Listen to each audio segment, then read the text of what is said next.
Муж моя надзейная апора, але прызнаюся, мне бывае цяжка даглядаць, калі ён хварэе, бо нават з лёгкай прастуды ён становіцца проста невыносным. А калі ў людзей сур'ёзная праблема са здароўем, згадзіцеся, з імі бывае цяжка зладзіць, і ўвогуле даглядаць хворых сваякоў гэта сур'ёзная ноша, якую мы пастараемся сёння з вамі аблегчыць. У кнізе Паліяна ёсць такая місіс Сноу. Яна шмат гадоў не ходзіць, і вось людзі з яе царквы штодня дасылаюць ёй пачастункі, але далей зачытаю. Ніхто не любіць там бываць. Калі б людзі ёй не спачувалі, ніводная жывая душа да яе б ніколі не прыйшла. Такая яна грызлівая. Вось толькі дачку яе сапраўды шкада, бо яна вымушаная яе даглядаць. І вось маленькая Паліяна знаходзіць падыход нават да місіс Сноу. Можете самі пра гэта пачытаць, рэкамендую, а мы з вамі сёння разбярем практычныя спосабы клопату пра хворых людзей. І яшчэ абмяркуем, адкуль нам самім браць падтрымку, каб пры гэтым не выгараць. Запрашаю! Жанчыны надзеі. Вітаю, дарагія дзяўчаткі! Я, Тацяна Немчанінава, хачу сёння абмеркаваць практычныя парады, якія адразу ж можна прымяніць у жыцці. Калі вам трэба клапаціцца пра блізкага чалавека, які сам ужо не можа клапаціцца пра сябе, гэта складана і фізічна, і эмацыйна, і выгаранне блізка. Але яго нельга дапусціць. Вы ж не можаце звольніцца ці ўзяць перапынак. Всё, хопіць, клапаціся пра сябе сам? Гэта немагчыма. Таму абмяркуем некалькі дзейсных спосабаў, якія дапамогуць вам служыць іншаму з любоўю, а не ахвярай. У другой частцы праграмы прапаную асвяжэнне для вашай душы і напрыканцы паглядзім разам кінафільм.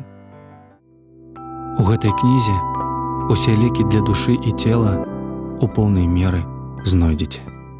Францыск Скарына. Прадмова да Бібліі. Лекі для цела. Я на справе ведаю, што такое жаночая праца, і вельмі добра разумею вас. Але тое, што для іншых непасільная ноша, тое для нас суперздольнасць. Памятаеце наш першы выпуск? Жаночая суперсіла ва ўменні клапаціцца пра іншых, аказваць асаблівую дапамогу людзям, якія маюць у ёй патрэбу. Самыя слабыя і неабароненыя катэгорыі, якія найчасцей патрабуюць нашай дапамогі, гэта малыя і старыя. Вельмі важна разумець, што клопат пра чалавека – гэта не толькі клопат пра яго фізічныя патрэбы. Толькі ўявіце, вам даверылі дапамагаць чалавеку ў тым, што раней ён рабіў сам, а цяпер не можа. Ён добра ўмеў спраўляцца з гэтым і рабіў шмат гадоў. То бок ён да дробязяў разумее і ведае, як гэта рабіць лепш. У яго склаліся свае звычкі, магчыма, ёсць нейкія свае спосабы і пажаданні. Таму лепш запытацца, напрыклад, з якой талеркі вы любіце есці. У вас ёсць улюбёнае месца за сталом? У які час вы больш за ўсё любіце выбірацца на вуліцу? Быць жанчынай – дар Божы. Страта фізічнай незалежнасці – гэта складана, бо нават простыя жыццёвыя задачы становяцца вельмі цяжкімі.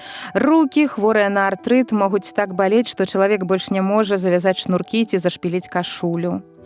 Аслабленыя мышцы больш не дазваляюць трымаць трымер на лецішчы, люляць дзіця або несці рондаль з вадой да пліты. Ногі могуць стаць настолькі слабымі, што чалавек больш не можа нармальна хадзіць. Эмоцыі таксама ўмешваюцца. Вашаму блізкаму чалавеку можа быць няёмка прасіць вас выканаць за яго простыя рэчы.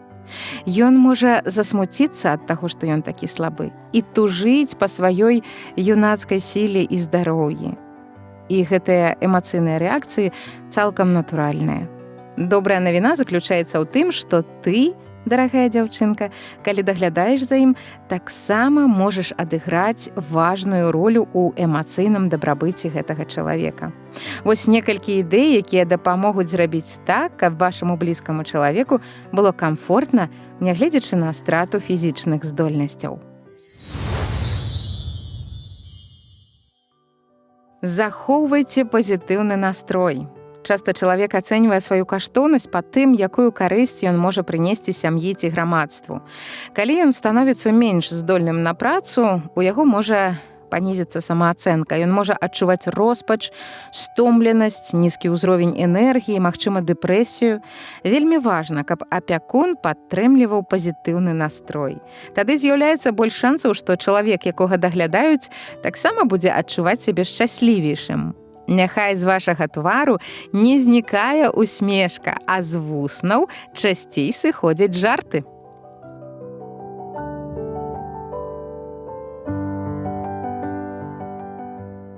Часам людзі, прыкаваныя да ложка, могуць падавацца даволі капрызнымі і патрабавальнымі. У нейкі момант вы можаце моцна стаміцца і адчуць, што ў вас ужо не будзе ціхай хвілінкі для сябе. У гэтыя моманты расчаравання проста памятайце, што ваш блізкі чалавек, прыкаваны да ложка, таксама расчараваны. Паспрабуйце усміхнуцца і зрабіць тое, што ён ад вас просіць. А калі гэта немагчыма, проста ціха скажыце, што вы не можаце зрабіць гэта зараз. Патлумачце прычыну і паабяцайце знайсці магчымасць пазней. Калі гэта надта дзіўны капрыз, спакойна распытайце, для чаго яму гэта спатрэбілася і наколькі яно важнае для яго. Я памятаю выпадак, калі адна сястра даглядала сваю сястру, якая моцна хварэла і не магла хадзіць.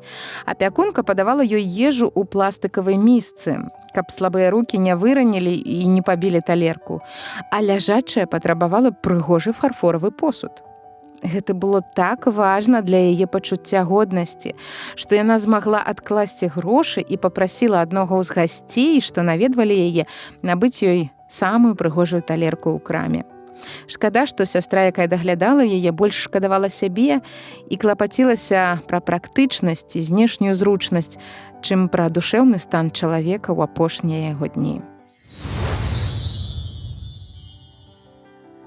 Даглядаючы слабога ці хворага чалавека, не разлічвайце толькі на свае сілы.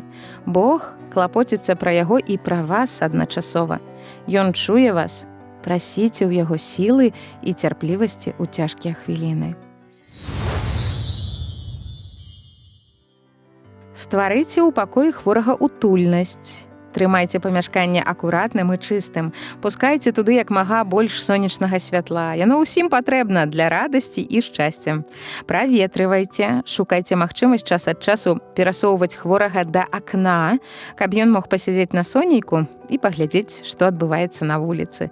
Рух аблокаў, павеў ветрыку або спеў птушкі – гэта можа спадабацца яму. Прапануйце ўключыць музыку, папярэдне даведаўшыся, што яму прыемна слухаць. Прыносьце кветкі, стварайце эстэтыку, якая таксама спрыяе добраму настрою. Падумайце, як упрыгожыць пакой колерамі, якія падабаюцца яго жыхару. Калі ёсць фотаздымкі членаў сям'і або каштоўныя рэчы, размясціце іх у пакоі, каб падбадзёрыць вашага блізкага. Мая сяброўка працуе ў інтэрнаце для старыкоў у Амерыцы. Я з такой зацікаўленасцю разглядаю яе фотаздымкі адтуль. Нямоглыя бабулькі і дзядулі, многія без памяці, з дэмэнцыяй, знаходзяцца ў хатняй атмасферы. Кожны дзень яны глядзяць на фотаздымкі сваіх блізкіх, на артэфакты сваёй маладосці. Мяне ўразілі вінтажныя шаўковыя пальчаткі адной дамы, аформленыя ў рамачку. Яны вісяць насупраць яе ложка і, напэўна, будуць прыемныя ўспаміны. Яшчэ адзін важны пункт. Дазвольце вашаму блізкаму чалавеку рабіць усё магчымае, каб унесці свой уклад у хатнюю гаспадарку. Нягледзячы на абмежаваныя здольнасці, варта дазваляць яму рабіць тое, што ён можа. Мая сваячка, якая даглядала старэнькую свякрову, скардзілася, што тая ледзь не кожны дзень разбівала па талерцы, але ўсё адно давярала ёй мыць посуд.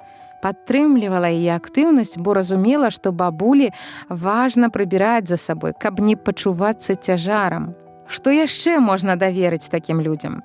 Напрыклад, чалавек, прыкаваны да ложка, ўсё яшчэ можа карыстацца рукамі. Ён можа скласці бялізну або прышыць гузік. Магчыма, ён можа дапамагаць у гатоўцы, скажам, наразаць гародніну. Важна дапамагчы яму быць ў нечым самастойным. Гэта як з дзецьмі. Нам прасцей зрабіць за іх, чым даверыць нейкую справу, але для іх навыкаў пачування і стаўлення да сябе гэта надзвычай важна. Паспрабуйце быць цярплівымі. Нарэшце памятайце, што чалавек, якога вы даглядаеце, мае патрэбу ў камунікацыі. Хоць ён ужо не можа абслугоўваць сябе, яму па-ранейшаму патрэбна любоў, увага і каб яго слухалі. Знайдзіце час, каб пасядзець і пагутарыць з ім. Праяўляйце цікаўнасць да яго жыцця. Задавайце пытанні, прасіце распавесці пра сваё дзяцінства або праспяваць вам улюбёны спеў. Напрыклад, калі ваш падапечны не можа размаўляць, усё адно будзе карысна пасядзець і пагаварыць ім. Можна прапанаваць прычасаць яму валасы, узяць за руку або акуратна абняць за плечы. Ёсць шмат спосабаў, нават без слоў сказаць: «Ты асаблівы чалавек, і я клапачуся пра цябе». Спадзяюся, гэтыя ідэі дапамогуць вам перажыць няпросты час і стаць дабраславеннем для некага, каму вельмі патрэбна вашая дапамога. А пасля музычнай паўзы паразмаўляем, як мы самі можам атрымаць клопат і падтрымку.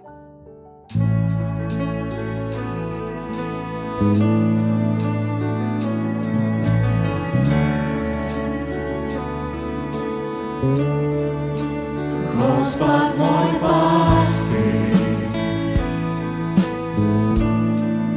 нестачи не маю,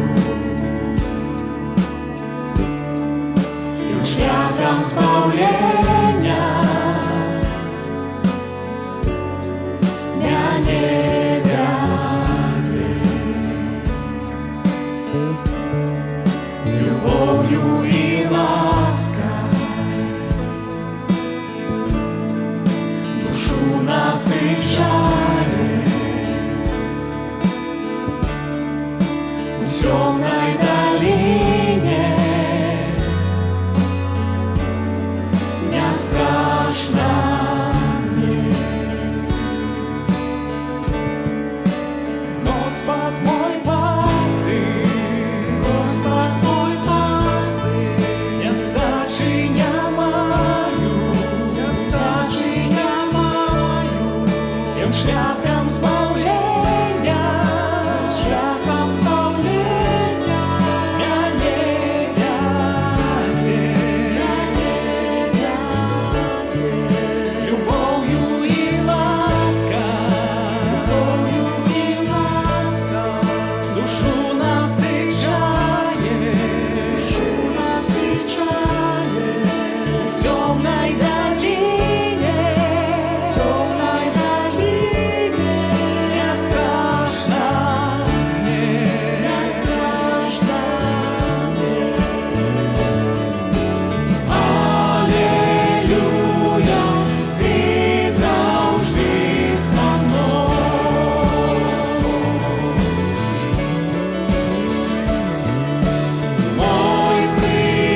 гэтай кнізе усе лекі для душы і цела у поўнай меры знойдзеце. Францыск Скарына. Прадмова да Бібліі. Лекі для душы.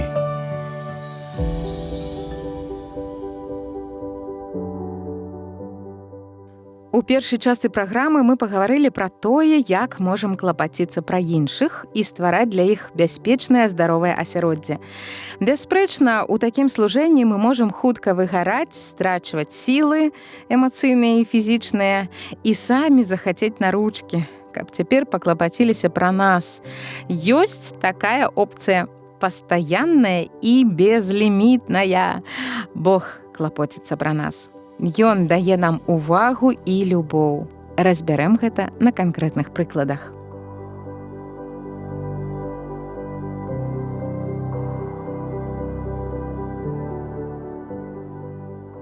Біблія называе Бога добрым пастырам і ягнём. Мне складана напоўніцу зразумець гэтыя вобразы, таму зараз прааналізуем іх разам. Магчыма, у вашай мясцовасці авечак пасуць у іншы спосаб, але я распавяду, як гэта робяць у Ізраілі са старадаўніх часоў і па сённяшні дзень.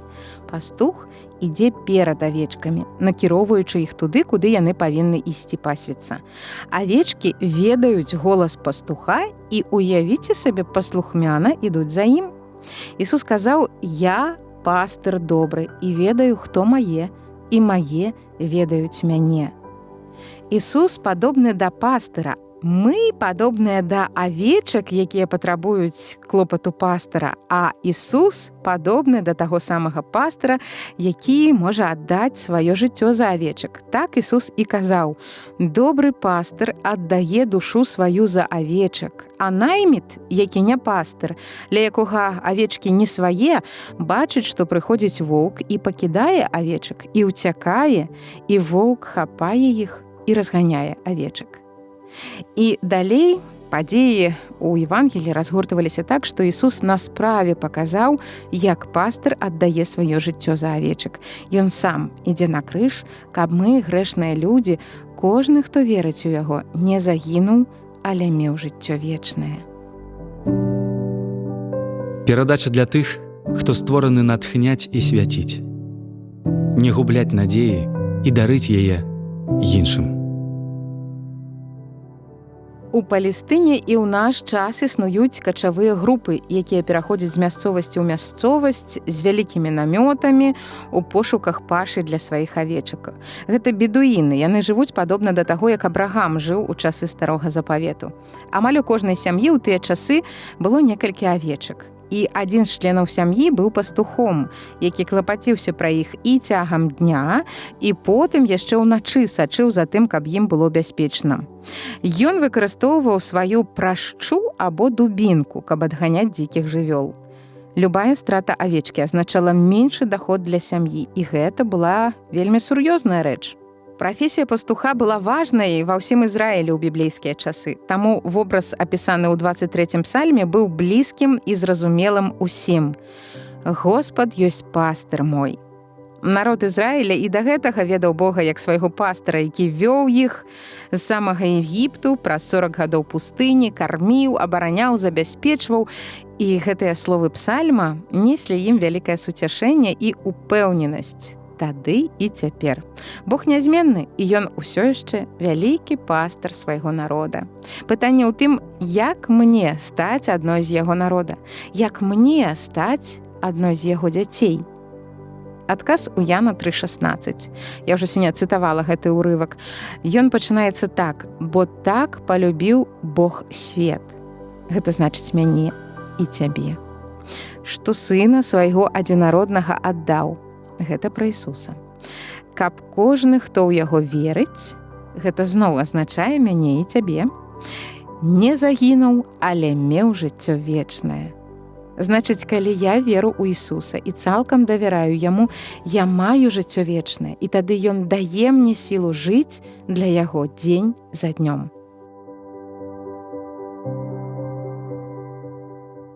Для мяне гэта не казка, напісаная ў кнізе, а рэчаіснасць, якой я жыву кожны дзень. Гэты добры пастыр, мой пастыр, ён сапраўды вядзе мяне і абараняе. Ён клапоціцца пра мяне. Я адчуваю гэта ў сур'ёзных падзеях і ў штодзённых дробязях. Быць жанчынай – дар Божы. Яшчэ адзін вобраз у Бібліі, які не зусім проста асэнсаваць, гэта калі Ісуса называюць ягнём Божым. Ян Хрысціцель убачыў, як Ісус ідзе да яго і ўсклікнуў: «Вось ягня Божае, якое бярэ на сябе грэх свету». Што ён меў на ўвазе? Каб зразумець гэта, нам трэба вярнуцца да старога запавету. Там ягня асацыюецца з ахвярай. Бог вучыў людзей звяртацца да яго праз ахвяры і дары. Ягнят прыносілі на ахвярнік, каб аддзячыць ці залагодзіць Бога. Але самая знакамітая ягня старога запавету – гэта пасхальная ахвяра. У ноч, калі анёл-нішчыцель праходзіў па егіпецкай зямлі і знішчаў першынцаў у кожным доме, які не быў памазаны крывёю ягняці. Так на народ прыйшло пакаранне за грэх егіпецкага фараона і яго саўдзельнікаў. Але Бог даў выйсці тым, хто верыў у яго. Яны павінны былі ўзяць беззаганнае ягня, якое не мела ніякіх дэфектаў, а потым ужо ў гэты дзень усе габрэйскія сем'і павінны былі зарэзаць сваіх ягнят і пакрапіць іх крывёю верх, бакі дзвярнога праёму свайго дома, а самі заставацца ўнутры, але быць гатовымі выправіцца ў падарожжа. Яны нічога не разумелі, але атрымалі вось такую інструкцыю ад Бога і выканалі яе. Яны павінны былі запячы ягня і з'есці яго цалкам. Гэта і была Божая Пасха. Калі анёл смерці праходзіў міма, кроў стала знакам таго, што людзі ўнутры абаронены ад Божага суда. Яны ў бяспецы. Ягня абараніла іх. Яно памерла замест іх. Прадуманая і кранальная гісторыя. Але гэта толькі правобраз сапраўднага ягня. У новым запавеце Ісус Хрыстос завецца пасхальным ягнём. Ён памёр на крыжы. Яго кроў была пралітая дзеля прабачэння нашых грахоў, каб мы маглі быць ачышчаныя, каб мы маглі быць пакрытыя яго крывёю. У той момант, калі габрэі, змучаныя стагоддзямі рабства ў Егіпце, даверыліся Богу і зрабілі тыя незразумелыя, незвычайныя рэчы, пра якія Бог прасіў іх, цалкам падпарадкаваліся, ён вывеў іх з палону. Гэта момант выхаду. І калі мы прымаем пралітую кроў Хрыста ў сваю абарону, у гэты момант мы таксама выходзім з рабства грэху. Ці станем мы святымі? Не. Але грэх будзе агідным для нас. Мы будзем старацца перамагчы яго. А там, дзе ўпадзем, Господ падыме і не асудзіць нас. На апошнім судзе кроў Ісуса Хрыста апраўдае нас. Зразумейце, без яе мы ўсе грэшнікі і маем незваротны квіток у пекла. Лекі для душы. Нехта пачуў гэтую гісторыю сёння ўпершыню, але ёсць з намі і тыя, хто добра ведаюць евангельскую гісторыю збаўлення і яе правобраз у старым запавеце. Навошта вам гэта слухаць у чарговы раз? Каб заглыбляцца ў яе, каб адчуць Божы клопат усёй сваёй скурай і нутром. Каб не толькі разумець біблійныя метафоры, але верыць у іх, прымаць іх глыбінны сэнс у сваё жыццё. Давайце разам памолімся пра гэта. Божа, дзякуй Табе за слова Тваё, запісанае 2000 гадоў таму, якое прамаўляе да нас і сёння. Дзякуй, што, чытаючы Біблію на сваёй хатняй канапе, я магу чуць прыповесці і алегорыі, якія Ты прамаўляў да сваіх вучняў. Дапамажы, Господі, нам зразумець сапраўдны сэнс гэтых метафор, над якімі мы разважалі сёння, і прымяніць іх у нашым жыцці. Дзякуй, Ісус, што Ты аддаў сваё жыццё за мяне. Дзякуй, што прыняў мяне ў свой статак, добры пастар. Вядзі мяне, прашу, я хачу ведаць Твой голас, адрозніваць яго ад усіх астатніх, слухацца і ісці за Табой. Я ведаю, што Ты паклапаціўся пра самае галоўнае, пра збаўленне маёй душы. Але і гэта яшчэ не ўсё. Ты клапоцішся кожны дзень пра мае зямныя патрэбы. Ты даеш мне ўсё неабходнае. Дзякуй, што Ты любячы пастар, мой Бог. прославляю Тебе у имя Иисуса Христа. Амен. Скарбонка.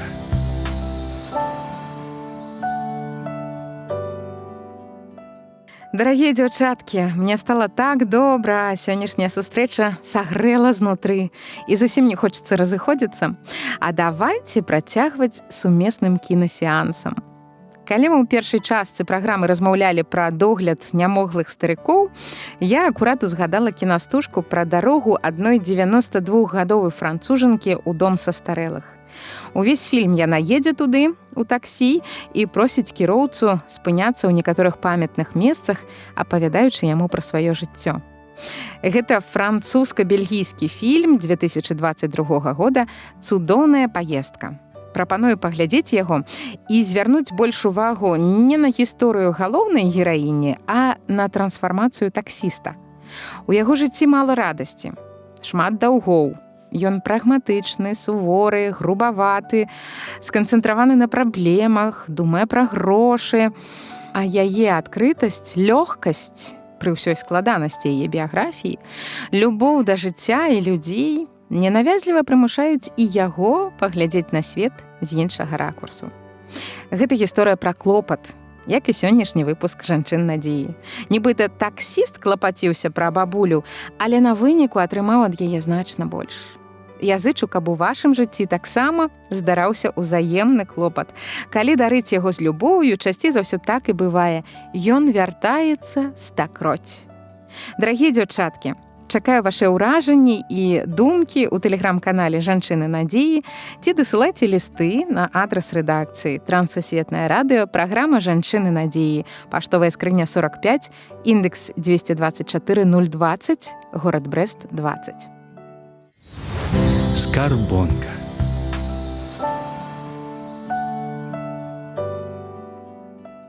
Я, Тацяна Немчанінава, на развітанне хачу пакінуць вас з вельмі абнадзейваючымі словамі са 121 псальма. Прыміце, калі ласка, іх у самую глыбіню свайго сэрца. Дапамога мая ад Господа, які стварыў неба і зямлю. Ён не дасць пахіснуцца назе тваёй, не задрэмле той, які захоўвае цябе. Сапраўды не задрэмле і не будзе спаць той, які захоўвае Ізраіля. Господ той, які захоўвае цябе, Господ цень твой праваруч цябе. Удзень сонца не ўдарыць цябе, ані месяц уначы. Господ будзе захоўваць цябе ад усякага зла. Будзе душу тваю ён захоўваць. Господ будзе захоўваць выхад твой і ўваход твой ад цяпер і навякі. Успамога моя ад Господа, што неба стварыў і зямлю. Успамога моя ад Господа, што неба стварыў і зямлю.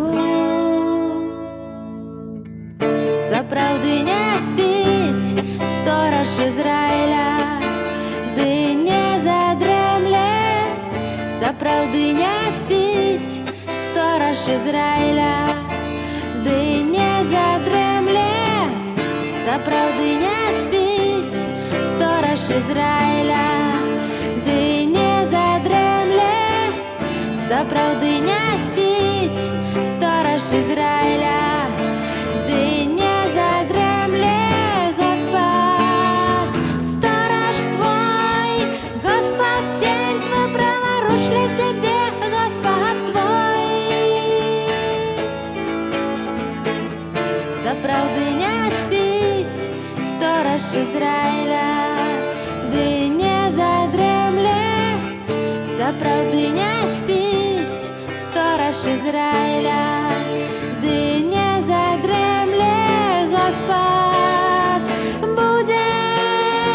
будзе цябе сцерагчы ад усякага зла.